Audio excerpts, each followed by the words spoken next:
What's going on, everybody? Nice guy driver. So one of the unfortunate things is people, when they find themselves on your channel, they're introduced to your channel from one video. Sometimes they never watch another video. And people will gravitate to that one video in the comments, and it happens to be a negative video, like most of them are, because rideshare, I wouldn't say is unpleasant necessarily. It just doesn't pay what drivers want it to pay. So this is the comment I get. Probably not every person. I would probably say 1 out of every 10 people will say, well, if rideshare is so bad and it doesn't pay what you want it to pay, why keep doing it? This is probably going to be the last time I'm going to explain my reasonings and reasonings that I think other people continue to drive. This just happens to be the video. You can go check this video and see the comments. I said how to make $30 an hour driving for Uber and Lyft, usually through cherry picking. Because even though pay is bad, if you pick the right rides, you're not driving 8 to 10 hours a day, and you're still gonna be able to make that $30 an hour for however long you want to drive. Usually a minimum 4 to, I would say, 8 hours. Reasonable driving. Not 10, 12 hours, not really needed, unless you're trying to make $300, $400, maybe $500 a day and not have a life. You could drive more. But just for people that you want a life, but you still want to maybe make $150 to $200 a day, you got to cherry pick. Now, why do we keep driving and we complain? And see, all you see is videos of drivers complaining. It's only because of the two biggest players in the rideshare game. I know a lot of us don't know this, but in other states, unfortunately it's not Connecticut, but in other states, there are smaller rideshare companies out now that pay the drivers better. Just not Uber and Lyft. So why do we keep driving? It's not that, let's go on the example I use. You can make $30 a day. $30 an hour, sorry. And somebody said in the comments, that doesn't equate to actually 30 after expenses. True. But on average, if you're making $30, $35 an hour through cherry picking with Uber and Lyft, even if you deduct expenses, you're down to maybe 17, 16, maybe 15, I would say at the lowest. That is still better than an average job that doesn't require higher education. And I'll give you examples. For one, most of you do not enjoy your job. You're acting like just because Uber and Lyft drivers complain about their pay, you don't complain about your pay. Most people do not like their job. If that's not you, I totally understand. You're one of the few lucky ones. You got a job, you enjoy it. My daughter is in accounting. She went to college. She has a great job. She makes almost 6 figures a year, just her, not even including her husband. But she hates her job. I do not necessarily hate driving rideshare. I just hate the pay. And the reasons why I continue to drive is because the flexibility. And it is better than going through the rat race. Like some of you in fast food, some of you in retail are aware of. You got to go through the rat race. You got to go to job interviews. You got to sit through training.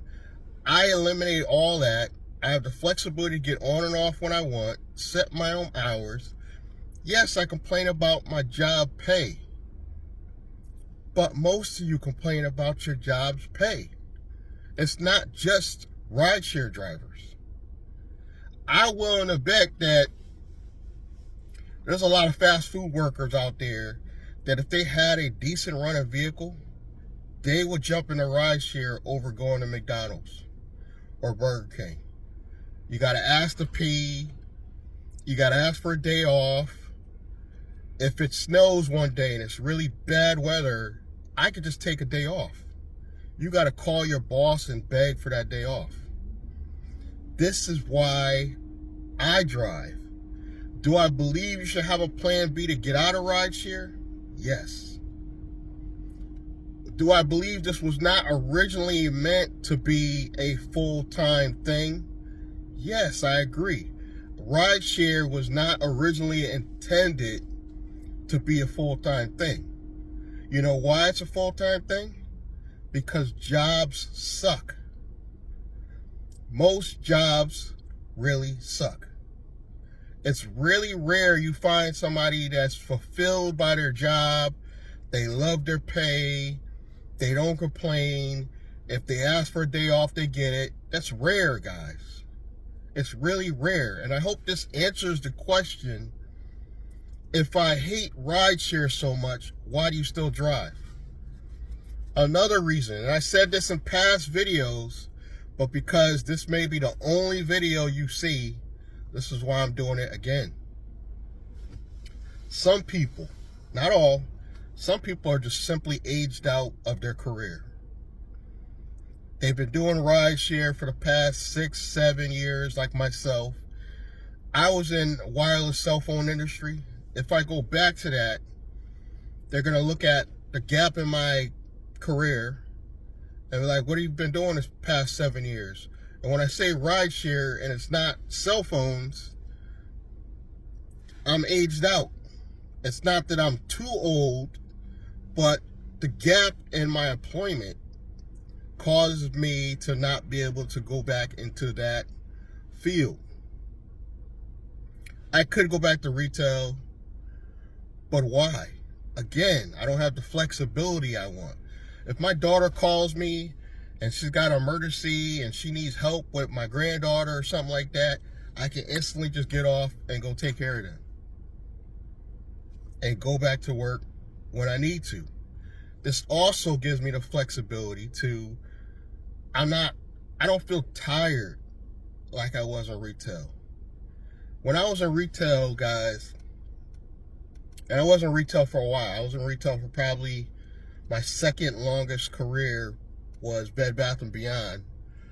And I did that for 10 years. I was exhausted when I got home.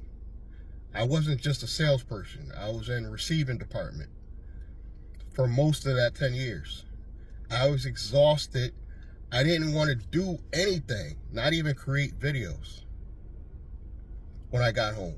And I'm sure that's how some of you feel in retail, fast food, warehouse work. Warehouse work is exhausting.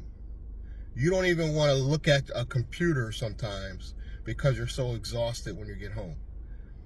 Rideshare flexibility is the one thing that I could say almost every driver agrees with, makes it appealing. Flexibility. That's it. Most people are going to complain about the pay. It sucks because we got to deal with the two biggest players, Uber and Lyft. If somebody comes up with a rideshare app for Connecticut that just pays drivers, I would say 70% of the fare. Somebody pays $100, the driver gets $70. The app takes $30 to maintain the app. I think people would love rideshare again. So it's not that we just, oh, if you don't like it, stop doing it. What are my options? Go back to school? I'm 54 years old. You don't want to go back to school at 54 for a career that you're probably not going to enjoy that either. You see what I'm saying? The flexibility makes this appealing.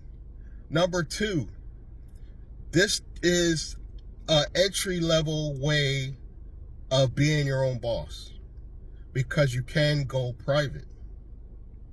You can. You can set up an LLC. You can set up your business correctly. You can start doing other things like delivery.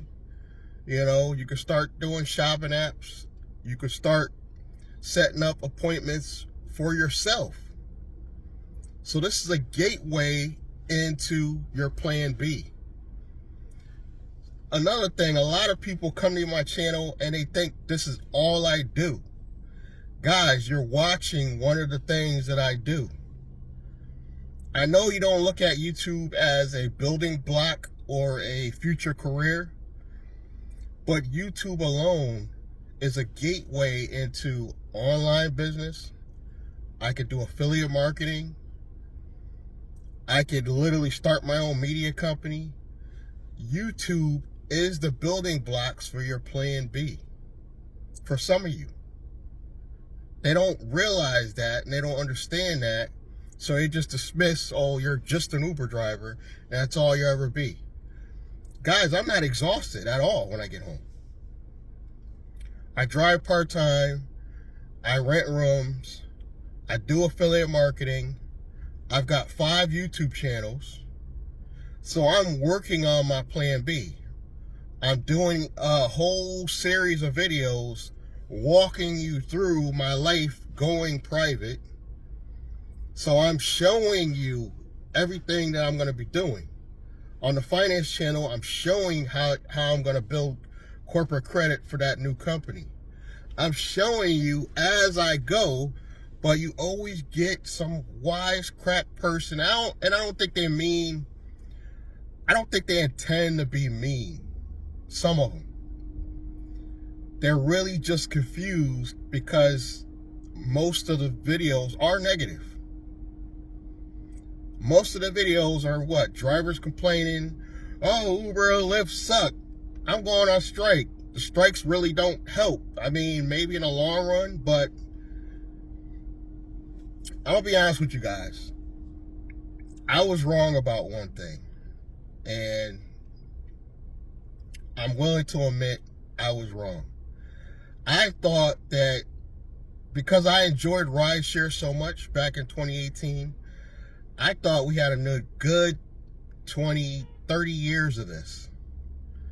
And even though I'm 54, I'm relatively in good shape. I don't have diabetes up to so far, knock on wood. I'm not sickly, other than a common cold or something like that.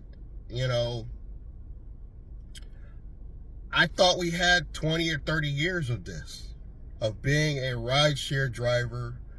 And I thought, why'd I think this? But I thought Uber and Lyft pay was not going to get necessarily better, but just stay stable. And that's when it was probably 60-40 split. They were taking 60%, giving the driver 40%. Some people were saying 50%, but that was on usually the higher tiers, you got better pay. Guess what? Drivers are reporting the higher tiers, Comfort, Black, XL, they're getting screwed too. They're now getting less than 50% for each and every ride because Uber particularly is getting desperate. And all Lyft is a copycat. Lyft has very few ideas that they have that make them different from Uber. So I've been preaching on here for a long time. Connecticut needs another app. Other states have other apps to pay drivers better. I think Arizona, they got what? Hum. And now they got a new one called Pax, where you can schedule rides coming out. Minnesota probably has 5 or 6 different companies now, thanks to Uber screwing the drivers there, and now the new laws kicked in. New York has several different ways to get around, because variety helps with the economy. It's good to have variety, but because the biggest 2 players, Uber and Lyft, they constantly are coming up with new ways to screw the driver, because that's the only way they can siphon more money. They can only charge the customer so much. And they are screwing passengers as well, but because the passengers don't have another option other than public transportation, which sucks in most places, they have to deal with it. They have to deal with it. But it's not that I don't enjoy rideshare. I actually love meeting, and I'm an introvert, mind you. But somehow, when I made the transition out of retail really made me hate people. I'm talking, I hated people with a passion, to the point where I wanted to just come home and not talk to anyone. But rideshare did something to me that I can't really explain. It changed me somehow. I'm still an introvert, but somehow there's a small switch. When I got a person in the car and they're not facing me, I have really interesting conversations. The fact that I'm dabbling with AI, I have good conversations on that. I'm not big on sports, but I try to keep up a little bit. I like talking about the negativity of Uber and Lyft because I want passengers to know. That's also a good way to convert to private. And once I make the transition 100% to a private driver, guys, I think I'm going to actually love driving again. It's only the pay that's bad. It's only the pay. And the problem is with Uber and Lyft is we only have actually 5 more years. Not 10, 20, 30 like I originally thought. That's where I was wrong. And I apologize. I put up several videos saying we got 20, 30 years. We don't. I'm estimating we got to about 2030 before you will see Waymos and Teslas everywhere. Elon's already threatening that, our vice president or president, whatever you want to call Elon now,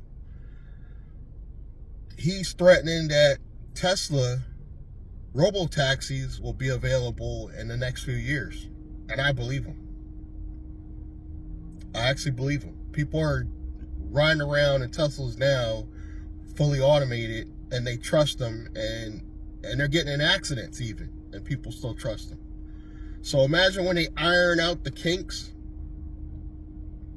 the younger generation, Gen Z, maybe not so many millennials, but Gen Z is going to trust these things. Waymos are everywhere. They're threatening to put out Waymos in more states. That's going to be thousands of drivers out of work because of Waymo and their partnership with Uber and Lyft. So we got I'm estimating about 5 years. I'll say about 2030. You're going to start seeing them sooner, but I mean where a lot of people are comfortable riding these things fully automated. Right now it's a disaster. People are doing all types of things, having intercourse in them. They're throwing garbage in them. I saw a video on the news where they actually were destroying it. Physically, there was people beating up a Waymo, destroying it because they're pissed off, because they're not ready yet, but they will be. Trust me. As much as people say they won't, and I've had passengers say they won't get in them, they will in 5 years. They will. What does that mean for people like me that enjoy what they do? We gotta transition. We have to have a plan B. But when you guys come on my video, it kind of pisses me off a little bit, I ain't gonna lie, because you're judging somebody on one video. You're judging me on this one video. Watch more video. Watch some content before you judge somebody. Please, I promise you, don't judge me based on one video. I am not just this. I have 5 YouTube channels. I use AI technology, as you'll see. I'm using it in my shorts. I'm using it for titles. I'm renting rooms because the economy's so bad and my landlord's just going to keep raising the rent. And I'm trying to figure out, how do I save for a house if the rent keeps going up? So I started renting rooms, which helps. It helps a little. It's not going to get me out of poverty, but it's helping. And it's probably helping them because they don't want to pay rent and utilities either. So I'm not just an Uber and Lyft driver. And I want people to stop thinking that when you come on the channel and you watch one video.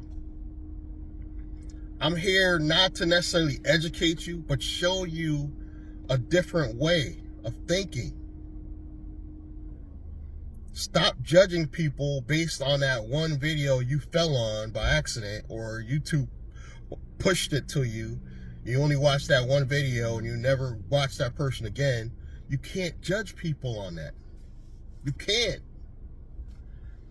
Right now, I'm working on being a private driver. I'm going to continue doing YouTube for probably maybe the rest of my life. Who knows? As long as YouTube's around. I'm working on building my own streaming platform. That's another thing I'll be working on in the future. I have plan B, C, D. Because I know this is not forever. But I enjoy it while I'm doing it. I just don't like the pay. Now, when I transition out of rideshare, one of the things I'll be doing is probably delivery, because I don't think they're going to have Amazon robots getting out of the trucks delivering packages to your door yet anytime soon. Maybe in the next 10, 20 years, but I don't think we're there yet on the delivery side. But rideshare, 5 years. It's coming. And I was wrong about that, thinking it was further down the line. But I didn't see how fast the AI technology was moving until ChatGPT, which started it all. Now we got Gemini, we got Claude, we got DeepSeek, the Chinese one that supposedly, they literally stole ChatGPT's idea and just made it better. That's where we are right now. It's not just about, well, why are you complaining? Just stop driving. I enjoy my freedom. I could just cut the app off, do a video like I'm doing right now. I can stop, go eat. I can go to the bathroom. I can go for emergency if something happens to my family. You guys gotta what? Go ask your boss. I am my own boss. I'm my own boss right now as an independent contractor. Granted, Uber and Lyft, sometimes they feel like a boss. They're constantly implementing new things to scam the driver. I did a video a couple days ago. If I remember, I'll link it below this one, where I caught Lyft stealing a couple bucks from me. I don't know, it's like $2, $3. Not a big deal, but if they're stealing $3 from me, how often do you think they're doing it? It's more often than you think. But I enjoy the freedom so much, it's worth that risk. I don't want to be back in retail and got to go ask my boss, oh, can I go to the bathroom? At 54 years old, I got to go ask to go use the restroom, because we're busy. I don't like that feeling. I like being my own boss. And once I set up the private rides business, I'll be doing different things. I'm probably going to be doing different content, showing you guys me doing deliveries and other forms of income. But just like a lot of these rideshare drivers, they complain because they just want better pay. They enjoy their job. Some people like talking to passengers. I've even seen some of these people they disregard the pay. Yes, even though the pay sucks, I've watched Show Me the Money Club where there was a guy that takes every ride. He literally takes almost every single ride, whether it sucks or not. That I don't recommend because it's gonna really kill your car even faster. But the truth is, if you really enjoy it and most of your rides stay local, this is not a bad gig. And no, it was not intended to replace full-time work, but because of the state of the economy after the pandemic, let's keep it real, it caused a lot of people to lose their jobs. A lot of people lost their jobs in tech, finance, teachers. You'd be surprised how many people drive rideshare and saturate the market because this is the only thing they could do without going through an interview process and wasteless training. I'd rather do this than go clock in at a job and have some 22-year-old tell me what to do. Now you tell me, why do we still drive? That's why we still drive. There are literally teachers, because obviously they're off in the summer. They need more money, so they drive. They got kids at home. They need the flexibility to go back to the house, feed the dogs, check on their elderly parents. And it's not just necessarily rideshare. People do food delivery, they do DoorDash, they do Instacart, But these jobs are just not flexible enough for people that have to be on the go. And yes, it is risky. A lot of these gigs, you're risking your life. In some states, particularly at night, it's very risky. I'm even going to get a dash cam even though I'm part-time in the day, because I'm starting to understand now why dash cams are important with all these near misses with these car accidents. And if I go to Waterbury, Connecticut, half the people, I hate to talk down about Waterbury, but half the people in Waterbury don't even have car insurance. Yes, they're just riding around, no car insurance. If they hit you, you're screwed. But at least if you got your dash cam, you got a little protection for the police, for the report or something, you know what I mean? But I'm just so tired of that, even though I know people don't mean to be negative, but the comments are just so negative. We're complaining for a reason. Just support us or don't say nothing. That's what I'd rather. I'm a type of person, I will never go on somebody's channel. I think I had one exception ever, and that's because they scam me. But I don't go on anyone's channel and say anything negative at all. If I don't have something nice to say, guess what? I don't say anything. I don't type anything. And I know some of you can't, it's almost like you can't help it. You're sitting home, hiding behind your keyboard. You want to just talk junk because you're not happy with your own life, and you just want to hate. And some of you have good intentions. You don't mean to be negative, but you're just trying to figure out, well, if the job's so bad, why do you do it? I don't know. Do you love your job? Hit me in the comments if you have a job and you love it. I'll be glad to hear some positive feedback. If you love your job and you have some positive feedback about your job, put it in the comments. If you have negative feedback even. You hate your job. You're doing retail or you're doing fast food and you hate it. So you kind of understand where I'm coming from, that we need to keep our job until we can do better. Hint, your plan B. Put it in the comments. Because I totally understand if you hate your job, you're working on your plan B. Your plan B could take you a year,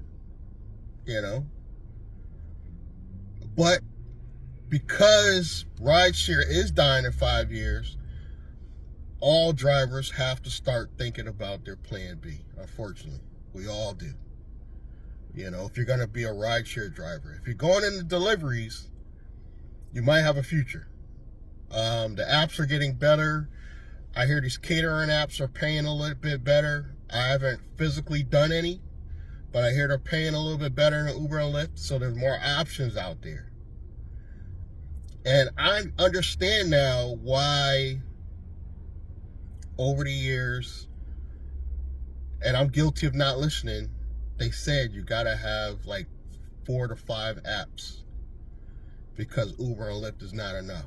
I've seen drivers that still to this day only drive for Uber. That's nuts.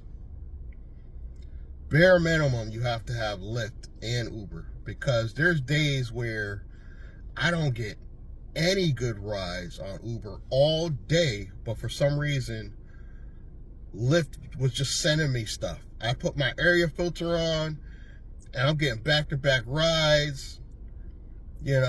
I make $150 in 4 hours, which is rare, because I can't do it on Uber. There's days like that. And then there's days I got nothing on Lyft all day. But I was able to at least cherry pick on Uber and make my quota for the day. And maybe a little more than 4 hours, 5 hours. And then you get these knuckleheads in the comments that be like, oh, it's not even worth it. I do it. What happened to $100 in 4 hours? We're not all in the same market. I hate to call these people idiots, because I know they don't mean, some of them don't mean to say things like that, or they're saying it wrong. They don't mean to be negative. But because they have a good market, they literally could come out in 4 hours, $120. We're not all in the same market. Some of us got to do it in 5. Some of us, we need to make that $200, so you may have to drive all day. I don't recommend driving all day. It's just too much wear and tear on your car. And I've gone through 3 cars in the past couple years, and this is my 3rd car in the past couple years, because I used to go hard. And this was before upfront pricing. I didn't know where I was going. I was all over Connecticut. Now, thanks to things have changed, they've gotten better. We got the area filter on Lyft. You can stay local. But the pay is going down, guys. Rideshare pay is never going to go up. I don't want to lie to you. Rental programs, both Uber and Lyft, will never work. They're too expensive. And now the apps are throttling you back. So they can literally get pissed off that you cherry picked all day and just throttle you back where they don't send you anything. But, Trip Radar. It's happened to me. They literally throttle me back because they gave me a quest. So they throttle me back so I can't even hit my quest because they want to send me garbage all day. They want me to take the far trips to make the extra $10 on a quest. And because I'm cherry picking, they're pissed off so they can throttle me back. These are the games that these apps play. But I still like rideshare. I like most of the people. Granted, one negative person can ruin your day. But I literally woke up. Well, we had a snowstorm. I wouldn't call it really a storm, but we had a few inches of snow. And the next day, it was a little slippery. And I literally drove a lady like 2 minutes from her house The pickup was not far from my house neither, and she gave me a $5 tip. That's not even a lot of money, but that made my day because it was such a short trip, and I had a great conversation for that short ride. And there's times where I'll get $20. Like one day I got $20 because the person wanted me to wait a little extra. That made my day. So there's good and there's bad days, but the pay is always going to suck because it's only going to go down for drivers. It's never going to go up from here. You know, next year, expect the pay to go down. The year after that, expect the pay to go down. So we got to start diversifying.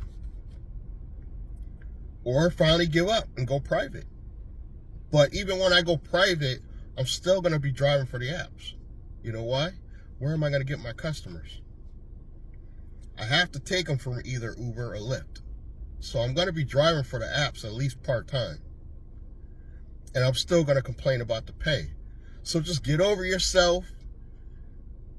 I know some people are going to continue to write negative, comments. That's part of the game. But that still helps the channel. Negative, positive, it still helps the channel.